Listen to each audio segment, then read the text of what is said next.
गांधी जी की अहिंसा। गांधी जी का चिंतन नई परिस्थितियों में और भी अधिक सार्थक और प्रशंसनीय हो गया है। उनका सत्य पर बल था। अब यह अनुभव किया जाने लगा है कि सत्य पर आधारित कूटनीति हो एक व्यावहारिक कूटनीति है। इसमें छल कपट के लिए कोई स्थान नहीं है।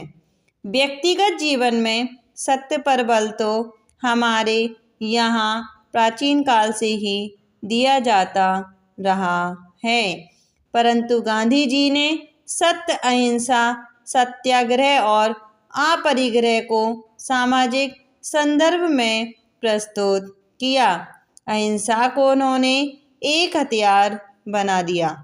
आज जब उपभोगवाद की दौड़ लगी है और उसके लिए प्रकृति का दोहन, उसके विनाश तक करने की स्थिति तक हो रहा है, ऐसे में गांधी जी का अपरिग्रह और ट्रस्टीशिप का सिद्धांत और अधिक प्रशंसनीय हो रहा है।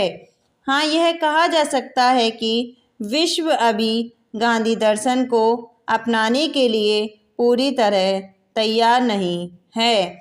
गांधी जी अहिंसा पर जोर देते थे, किंतु अब भी युद्ध हो रहे हैं। पूर्ण निशस्त्रीकरण नहीं हुआ है। शस्त्रों के भंडार जमा करने में अपार संपत्ति खर्च की जा रही है। गांधी जी ने विशेष परिस्थिति में हथियार उठाने की इजाज़त दी थी। उनकी अहिंसा किसी कायर की अहिंसा नहीं थी। उनकी अहिंसा शक्तिशाली की अहिंसा थी।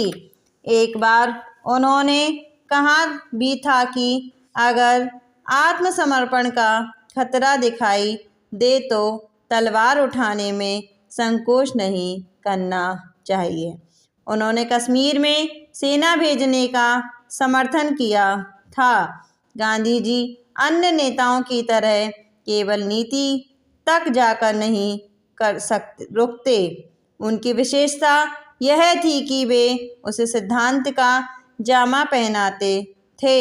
इसके लिए उनकी आलोचना भी होती थी। सारी दुनिया में जब पर्यावरण की चिंता की जा रही है, भारत के मनीषियों ने और चिंतकों ने प्रकृति के साथ सामंजस्य पर जोर दिया था। गांधी जी की सोच थी कि गांव की तरफ चलो, कुटीर उद्योगों को बढ़ावा दो और श्रम की महत्ता पर बल दो। यह सब एक ऐसे जीवन दर्शन से जुड़े हुए हैं जिसको स्वीकार करने के अलावा विश्व के सामने और कोई दूसरा चारा नहीं है। यह ठीक है कि एक समय ऐसा आया था जब विश्व में केंद्रीकरण की धूम मची हुई थी। साम्यवाद के नाम पर व्यक्ति की स्वतंत्रता का हनन हो रहा था।